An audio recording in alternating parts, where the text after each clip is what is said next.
Happy Sunday to all. எல்லோரும் எப்படி இருக்கீங்க? 4 நாளுக்கு அப்புறம் இன்றைக்கி தான் நான் வீடியோ போடுறேன். பயங்கரமான ஹெவி கோல்டுங்க.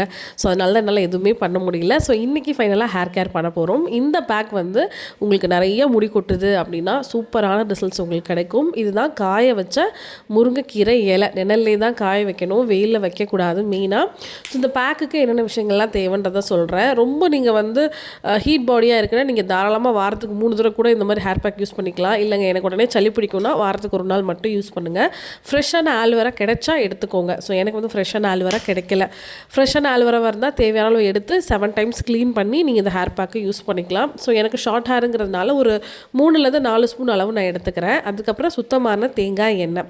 ஸோ உங்களுக்கு வந்து தேங்காய் எண்ணெய் எப்பவுமே எந்த ஹேர் பேக்காக இருந்தாலும் ஆட் பண்ணிக்கிறது நல்லது. உங்களுக்கு எந்த அளவுக்கு தேவையோ எடுத்துக்கோங்க. நான் ஸ்கேல்பில் மட்டும்தான் தேய்ப்பேன், அதனால் கொஞ்சமாக எடுத்துக்கிறேன்.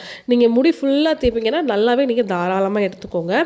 ஸோ இதில் வந்து கேஸ்டர் ஆயில் கொஞ்சமாக நான் ஆட் பண்ணுறேன். எனக்கு கேஸ்டர் ஆயில் வந்து ஹேர் கேருக்காக இருக்கட்டும், இல்லை வந்து பார்த்திங்கன்னா ஸ்கின் கேருக்கு யூஸ் பண்ணுறது ஒரு நல்ல பெனிஃபிட் கொடுக்குறதுனால கொஞ்சமாக கேஸ்டர் ஆயிலும் கலந்துட்டேன்.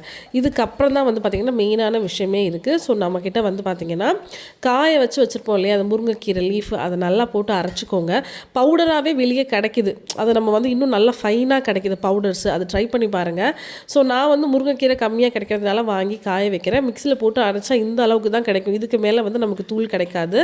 ஸோ இதை தேவையான அளவு எடுத்து ஏற்கனவே இப்போ நம்ம வந்து மிக்ஸ் பண்ணி வச்சுருக்கிற அந்த பேஸ்ட்டில் போட்டு நல்லா நீங்கள் மிக்ஸ் பண்ணி எடுத்து ஒரு 1/2 அன் ஹவர் அப்படியே வச்சுடுங்க. அதை யூஸ் பண்ணாதீங்க. வச்சுட்டு ஒரு 1/2 அன் ஹவருக்கு அப்புறம் வந்து பார்த்திங்கன்னா உங்களோட தலையில் நீங்கள் போட்டுட்டு 20 to 30 மினிட்ஸுக்கு மேலே வைக்காதீங்க. போய்ட்டு நல்லா ஒரு சல்ஃபர் ஃப்ரீயாக இருக்கக்கூடிய மைல்டு ஷாம்புவில் நீங்கள் கிளென்ஸ் பண்ணிங்கன்னா ஹேர் ஃபால் கண்டிப்பாக ரெடியூஸ் ஆகும்.